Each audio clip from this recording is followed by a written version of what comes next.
Hello friends, welcomes you all on MA igniter. इस video में I am going to explain about construction and working of carbide to water type acetylene gas generator. Last के video में I have already discussed about components of water to carbide type acetylene gas generator and how they works, है ना। तो इसमें मैं construction के बारे में बताऊंगा कि ये कैसे जनरेटर जो है इसका कंस्ट्रक्शन कैसा है, कैसे बना है और ये कैसे वर्क करता है। ऑलमोस्ट लगभग मैं आप लोगों को इसके वर्किंग के बारे में भी थोड़ा बहुत लास्ट के वीडियो में मैंने बताया है। ये carbide to water type acetylene gas generator के ऊपर ये मेरा तीसरा वीडियो है। तो आप लोगों को आइडिया हो ही गया होगा कि ये कैसे वर्क करता है, फिर भी मैं आप लोगों को एक्सप्लेन करूँगा दोस्तों। तो ये आप लोगों के सामने ये carbide to water type acetylene gas generator का डायग्राम है। आप लोग इससे फैमिलियर होंगे क्योंकि लगातार दो वीडियो मैंने बनाया है इस टॉपिक पे। एक फीचर पे बनाया है, दूसरा आपका इसके जनरेटर के जो पार्ट्स हैं या कंपोनेंट्स उसके ऊपर बनाया है। ये फाइनल वीडियो मैं बना रहा हूँ तो इसमें मैं इसके कंस्ट्रक्शन और वर्किंग के बारे में बात करूँगा।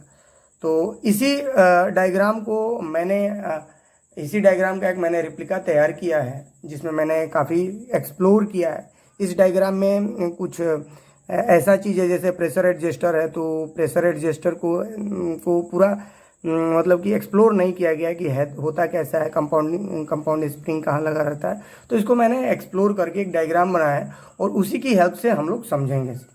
तो सबसे पहले अगर कंस्ट्रक्शन की बात करें तो कंस्ट्रक्शन में दोस्तों हम लोग इसको इस तरह देख सकते हैं। सबसे पहले मैंने कंस्ट्रक्शन की बात कर लेता हूँ। तो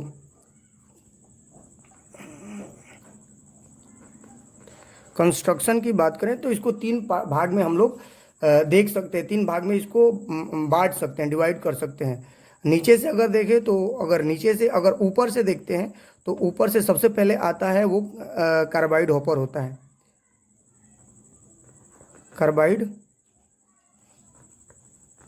कार्बाइड हॉपर होता है। अब ये है कार्बाइड हॉपर। ऊपर में सबसे ऊपर में जो लगा होता है वो कार्बाइड हॉपर होता है। Carbide hopper is situated on top of the generator. ये जनरेटर के टॉप पे यानी कि ऊपरी भाग पे होता है। एंड दूसरा होता है, अब इसी कार्बाइड हॉपर में ऑटोमेटिक फीड मैकेनिज़्म भी लगाया गया रहता है। ऑटो फीडिंग के लिए मैकेनिज़्म दिया रहता है जिसमें आपका प्रेशर एडजस्टर होता है, फीड रॉड होता है और ये फीड वाल्व भी होता है। तो this is only for automatic feeding. We can say this is a automatic feed mechanism. तो ये आपको कार्बाइड हॉपर में ही इंस्टॉल होता है दोस्तों। नेक्स्ट आते हैं जो इसका दूसरा होता है, दूसरा जो पार्ट होता है दोस्तों। तो दूसरा पार्ट हॉपर के नीचे क्या है, इस पार्ट को हम लोग बोलते हैं, ये वाले पार्ट को हम लोग बोलते हैं आपका गैस स्टोरेज चेम्बर।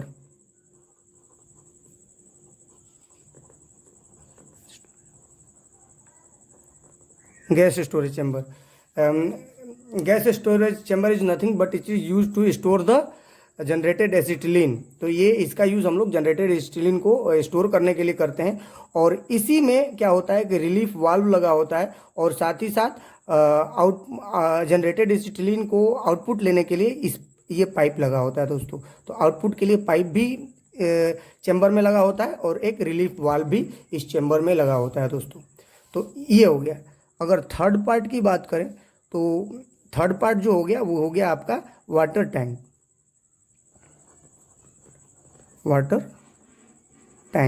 तो ये हो गया वाटर टैंक यहाँ पे। तो वाटर टैंक में क्या होता है कि वाटर टैंक में वाटर लेवल इंडिकेटर होता है, वाटर टैंक में एगिटेटर होता है ना। तो ये दो चीज़ होता है। और वाटर टैंक का बेसिकली यूज़ आप लोग पता है कि it is use to store the water for generation of acetylene gas. Okay, तो यहाँ पे इसमें एक स्लज आउटलेट भी होता है दोस्तों नीचे। तो हम लोग कह सकते हैं कि जो कार्बाइड है वो जनरेटर के टॉप में होता है, गैस चेम्बर हो मिडिल में होता है और वाटर टैंक जो होता है हमारा वो बॉटम में होता है। यानी कि ये टॉप और ये बॉटम हम लोग कह सकते हैं दोस्तों। अब इसके इसके आगे बढ़ते हैं और इसके वर्किंग प्रिंसिपल पे हम लोग अब फोकस करते हैं दोस्तों। तो आइए वर्किंग प्रिंसिपल पे फोकस करते हैं। वर्किंग प्रिंसिपल को हम लोग ऐसे समझेंगे, हम लोग इस डायग्राम की हेल्प से वर्किंग को समझेंगे कि ये कैसे वर्क करता है दोस्तों। तो सबसे पहले मैं आप लोगों को बता दूं कि सबसे पहले क्या किया जाता है कि जनरेटर के वाटर टैंक में सबसे पहले वाटर को फिल किया जाता है उसके वाटर लेवल तक। यहाँ पे वाटर लेवल इंडिकेटर है, यहाँ तक हम लोग पूरे वाटर टैंक को भर देते हैं, पानी से फिल कर देते हैं दोस्तों। उसके बाद क्या करते हैं कि जो कार्बाइड हॉपर है इसके अंदर हम लोग जो कैल्शियम कार्बाइड के ग्रेन्स हैं उसको हम लोग इसमें लोड करते हैं या फिर इसमें स्टोर कर देते हैं इसके अंदर, है ना। ऐसे आप लोगों को पता होगा कि जो carbide to water type acetylene generator में जो कार्बाइड यूज होता है उसका ग्रेड 14 NDT होता है ना। मैं यहाँ लिख देता हूँ कि ये जो कार्बाइड है कैल्शियम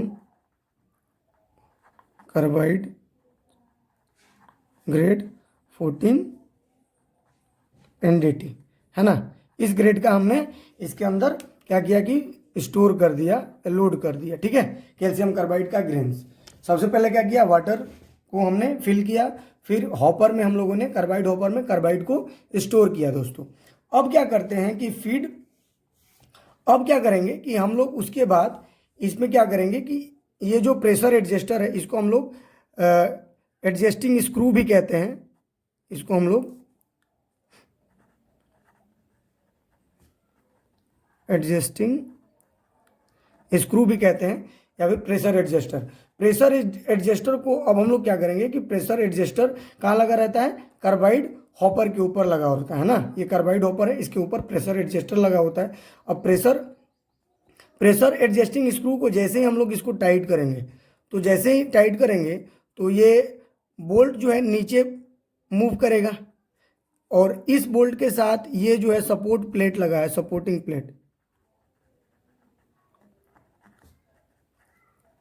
प्लेट है ना। यहाँ पे सपोर्टिंग प्लेट लगा हुआ है, ये कंपाउंड स्प्रिंग के लिए दोस्तों। तो जैसे ही हम लोग क्या करेंगे, इसको जब टाइट करेंगे तो ये प्रेशर सपोर्टिंग प्लेट पे देगा और फिर सपोर्टिंग प्लेट कहाँ पे प्रेशर देगा, इस स्प्रिंग पे प्रेशर देगा, जिससे स्प्रिंग क्या होगा, दबेगा। और उसके बाद वो जो स्प्रिंग का जो प्रेशर है फिर किस पे पड़ेगा, ये डायफ्राम पे पड़ेगा। और डायफ्राम पे पड़ेगा तो डायफ्राम दोस्तों ऐसे नीचे की तरफ मूव हो जाएगा, ऐसे ऐसे ऐसे मूव हो जाएगा। तो जब ऐसे मूव होगा दोस्तों तो डायफ्राम के साथ हमारा फीड रोड लगा हुआ है, तो फीड रोड भी नीचे की तरफ मूव होगा। अब इस फीड रोड के साथ हमारा ये फीड वाल्व कनेक्ट है दोस्तों। देखिए यहाँ पे फीड वाल्व है, तो ये कनेक्ट है यहाँ पे, ये यहाँ पे।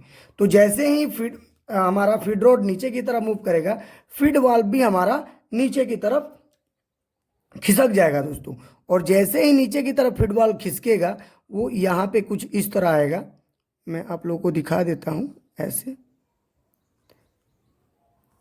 ऐसे नीचे की तरफ ऐसे खिसक जाएगा, ऐसे नीचे की तरफ खिसक जाएगा। नीचे की तरफ खिसकेगा तो ये देखिए गैप बन रहा है ना। ये ऐसे होता है, ऐसे। तो यहाँ पे ये गैप बन रहा है। इस गैप से क्या होगा कि जो हमारा कार्बाइड का जो ग्रेन्स है वो क्या होगा कि वाटर में फॉल करेगा, वाटर में गिरेगा। वाटर में गिरने के बाद क्या होगा कि ये वाटर के बेस में आएगा। और बेस में आने के बाद क्या होगा कि जैसे ही ये ग्रेन्स क्या करेगा कि वाटर के साथ अपना संपर्क में आएगा, इसके कांटेक्ट में आएगा, फिर क्या होगा कि इसके बीच केमिकल रिएक्शन होगा। और केमिकल रिएक्शन होने के बाद क्या होगा कि गैस जनरेट होना स्टार्ट होगा। कौन सा गैस, एसिटिलीन गैस। अब ये एसिटिलीन गैस जनरेट हुआ और एसिटिलीन गैस जो है वो इस वाटर से होकर के कहाँ जाएगा, इस गैस स्टोरेज चेंबर में जाएगा, वाटर से होकर के। अब वाटर से होकर के ये ठंडा हो जाता है और कुछ इसके अंदर जो इम्प्योरिटीज़ है वो भी इस वाटर से धुल जाता है दोस्तों। और ये गैस हमारा कहाँ आ गया, गैस स्टोरेज चेंबर में दोस्तों। गैस स्टोरेज चेंबर में आया, फिर गैस स्टोरेज चेंबर में ये स्टोर हुआ और स्टोर होता रहता है। जैसे जैसे स्टोर होता है स्टोर होने के बाद क्या होता है कि ये जो इसमें क्या होता है कि ऑटो फीड मैकेनिज्म होता है दोस्तों। ऑटो फीड मैकेनिज्म होता है यानी कि अपने आप फीडिंग होता है। एक टाइम ऐसा आता है कि जो फीडिंग है वो बंद हो जाती है, ये वाल्व ऑटोमेटिक बंद हो जाता है। ये नॉन रिटर्न टाइप का वाल्व लगा होता है यहाँ पे, फीड वाल्व, और ये ऑटोमेटिक बंद हो जाता है। वो कैसे बंद होता है दोस्तों? मान लीजिए कि मैंने यहाँ पे स्प्रिंग एडजस्टर स्क्रू या फिर प्रेशर एडजस्टर से 2 बार का यहाँ पे मैंने प्रेशर दे दिया स्प्रिंग पे। अब 2 बार का मैंने प्रेशर दिया तो 2 बार के प्रेशर से क्या किया कि ये डायफ्राम को नीचे कर गया। अब यहाँ पे चूंकि डायफ्राम पे 2 बार का प्रेशर है, अब ये नीचे दब गया है। इसके साथ जैसे ही नीचे दबा, फीड वाल्व खुल गया, क्योंकि फीड वाल्व फीड रोड से कनेक्टेड है, तो फीड रोड नीचे आया तो ऑब्वियसली फीड वाल्व खुलेगा ही। जैसे ही खुला, यहाँ पे फीडिंग, यहाँ पे वाटर की, यहाँ पे कार्बाइड फीडिंग स्टार्ट हो गया पानी में। अब पानी में कार्बाइड की फीडिंग होने लगी तो यहाँ पे रिएक्शन भी हुआ, एसिटिलीन गैस जनरेट हुआ, और ये जनरेट होकर के गैस चैम्बर में जाके स्टोर होने लगा। अब गैस चैम्बर में स्टोर होने लगा तो गैस चैम्बर का प्रेशर क्या होगा? बढ़ने लगा।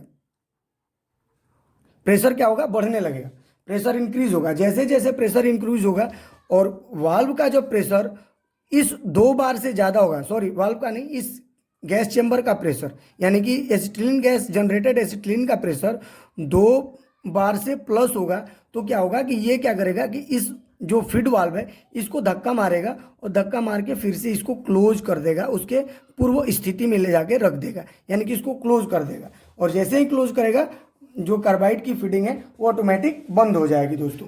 तो इस तरह हम लोग कहते हैं कि इस carbide to water type acetylene gas generator में ऑटो फीडिंग मैकेनिज्म लगा होता है दोस्तों, और ये इसी तरह से वर्क करता है। साथ ही साथ यहाँ पे एक रिलीफ वाल्व लगा होता है, जो कि आप लोग पता होगा कि ये चैम्बर, स्टोरेज चैम्बर को रैप्चर से बचाता है या फिर सिलेंडर को रैप्चर से बचाता है। इसका वीडियो मैंने ऑलरेडी डाल रखा है, ये आप लोग देख सकते हैं।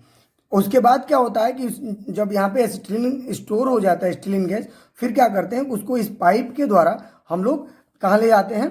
इस फ्लैशबैक एरिस्टर में ले आते हैं दोस्तों। आप लोग पता होगा कि फ्लैशबैक एरिस्टर क्या काम करता है। It is a safety device and ये प्रिवेंट करता है बैकफायर और फ्लैशबैक से। तो यहाँ से हम लोग गैस को, जनरेटेड एसिटिलीन गैस को कहाँ पे? फ्लैशबैक में लाते हैं, और फ्लैशबैक एरिस्टर क्या करता है कि इसको प्योरीफाई भी करता है दोस्तों। यहाँ पे ये 2 रोल प्ले करता है फ्लैशबैक एरिस्टर। एक तो सेफ्टी डिवाइस का रोल प्ले करता है, साथ ही साथ दूसरा इसका काम है कि इसको प्यूरिफाई भी करेगा, जो जनरेटेड एसिटिलीन है प्यूरिफाई करेगा दोस्तों।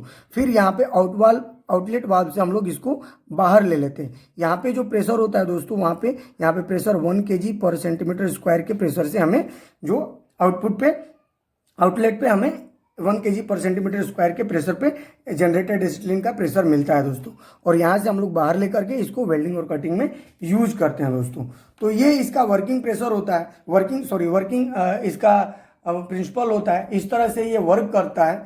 और अगर आप लोगों को इस वीडियो को समझना है तो मैंने ऑलरेडी इसके कंपोनेंट्स पे और इसके फीचर्स पे ऑलरेडी मैंने 2-3 वीडियो डाल रखा है, उसको आप लोग देखिए। उसके बाद आपको वर्किंग बहुत इजी से समझ में आ जाएगा दोस्तों।